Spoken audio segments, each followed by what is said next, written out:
We live in such disruptive and uncertain times, and I think this past 18 months has proved exactly that. Parents, if you are confused about how to talk to your kids about uncertainty and what actions you can take to make them feel safer, then you need to listen up as we discuss this tricky topic with Nikki Bush, human potential and parenting expert, speaker and author. Nikki, as always, so good to connect with you, always coming through with sage advice that we need to hear, because it's tough out here for parents. It really is, Jamie, and parents tend to respond by overreacting. That's kind of our typical response.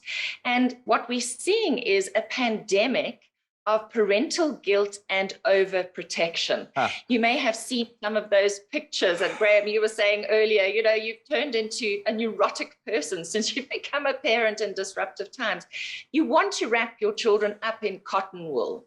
You want to get some bubble wrap and, wrap them up so that the world doesn't impact on them. And I know that we'd like things to be different, but actually we have to deal with life as it is. Next, what are those common traps that parents fall into during these crazy times of uncertainty? Great question, Graham. And for me, I've isolated them down to about 4. The first one is that we feel incredibly guilty. Our poor children growing up with this life that's not ideal, not our idyllic childhood that we pictured for them. And the problem with guilt is that it translates to our children as a lack of control, that we are feeling out of control. And what happens then is we're actually handing over the keys of control to them. And strangely enough, even babies get it, and they will try and control the uncontrollable. And it's not a safe space for them to be in. So if you are feeling very guilty about the way things are turning out, you are putting your children in the driver's seat, and it's not good for you and it's not good for them. The second trap is that we start feeling sorry for them instead of encouraging them to manage their own feelings of anger, fear, and anxiety. Now, that doesn't help with your baby, but certainly it does help with young children into the teens, is they need to have an opportunity to express those feelings, and we'll talk about that a little bit later. But we have to be careful of not rescuing our children too much. Otherwise, what happens is they turn into hopeless and helpless young children, and that doesn't help them or us either. So they start playing victim card. The third one is that we fall into the trap of thinking that the world was perfect before this disruption. And actually, Graham, we were just in denial. We were in denial. We talked about the stress and the traffic and the time and all those things. Actually, it wasn't perfect before. And we have the opportunity now to reset. And the final trap is that we're wanting things to go back to normal, wishing for something that's actually never going to happen, which is disempowering. What is normal anymore? What is normal? But we're obviously wanting to change this narrative, and that's why we have you, the expert. How can we as parents talk to our children about the disruption and uncertainty that we're facing right now while still building their trust? So we actually have to be quite honest and transparent with our children without being fear-mongering. We actually cannot tell our children that we're not scared. And neither can we promise them that everything is going to be all right tomorrow. And we actually have to lay out the facts quite honestly in order to retain their trust.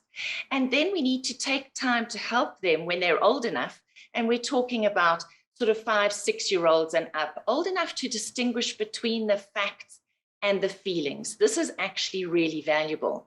So whether your kids are living through the ups and downs that are brought about through the pandemic, or we had civil unrest quite recently, all of those things are scary because our kids are actually seeing things playing out on television in front of them.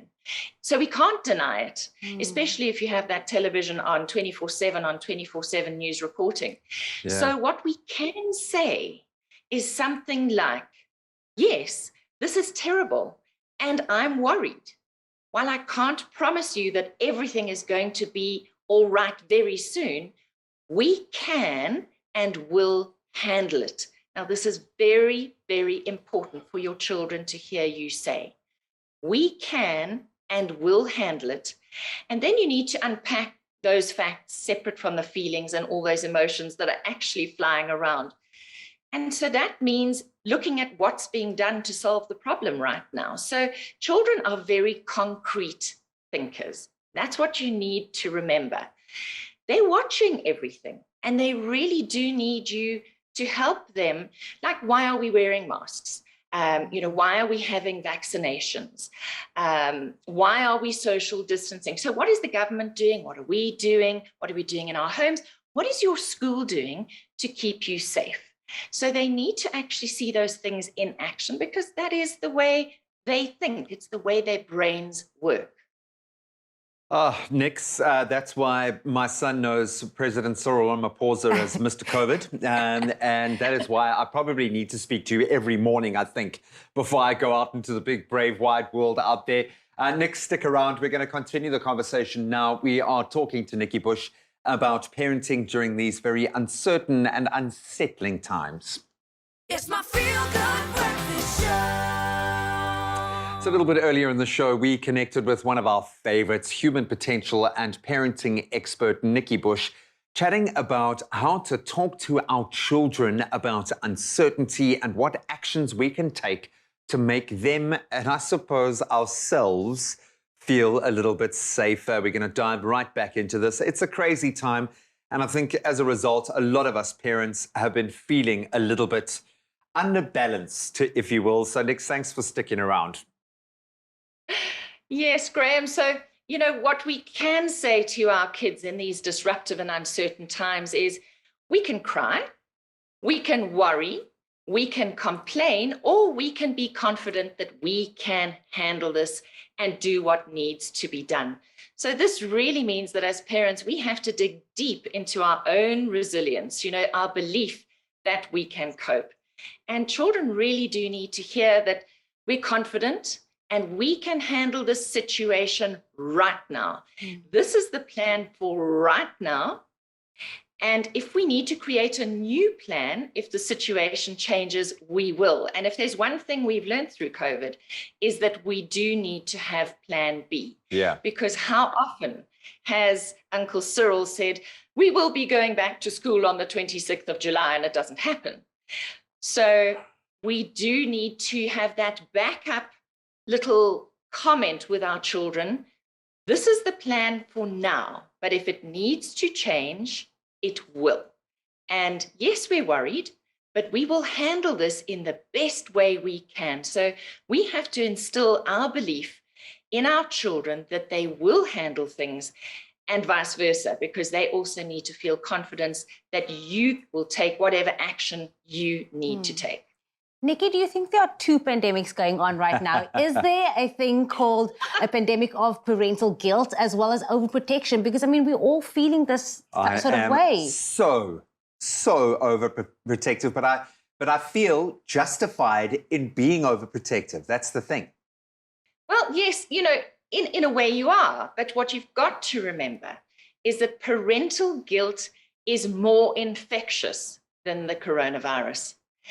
And so you've got to keep yourself in check. Children have got little antennae that are up 24/7, and they are perceptive, more perceptive than you and I, and they know what's going on without you even saying. Yeah. So, a quick recap of how we can avoid the pandemic of parental guilt and overprotection in these uncertain times is that you, as an adult, need to keep your perspective. Don't fall into that guilt trap. You didn't cause this. And don't feel sorry for your children. The problem with feeling sorry for your children is that you actually hold them in a victim space and you don't empower them to deal with life as it is, not as you would like it to be. And then you've got to co-create a new normal instead of wishing we could go backwards. And here's something that you've heard me beat on about for years and years. Keep routine. Routine actually helps children feel safer and more secure. So a regular wake-up time, a regular go-to-bed time, and hold those as bookends to the day. And then really paying deep attention to your children in order to make them feel loved. And the three most important questions every child is asking every single day, non-verbally, subconsciously, unconsciously. Do you see me? Are you seeing all of them, not just their body? Do you hear me? Not just the words I'm speaking, but maybe all those fears and anxieties I can't express. And am I important to you? Where do I fall on your list of priorities? And if your children are getting 3 yes answers non-verbally every single day to their non-verbal questions, their emotional cups will be filled, and I promise you, they will feel safe and secure. So that is the best advice that I can give you this morning, apart from the fact that our listeners and viewers can actually download my Parenting in Disruptive Times free resource. Well, as my family jets off to the UK so that my daughter can actually meet the rest of her family and I sit here alone for the next 8 weeks, I'll probably be phoning you every single day. Nikki, thank you so much. I do feel a little bit better, just putting it in perspective, as you said. But I think that's a brilliant resource and definitely one that I will be downloading. Nikki Bush, thank you so much for joining us. We absolutely love you. Great pleasure. Thanks, Graham. Thanks, Jamie. That was, of course, human potential and parenting expert Nikki Bush. We love her. Make sure to get a hold of that free resource, Parenting in Disruptive Times.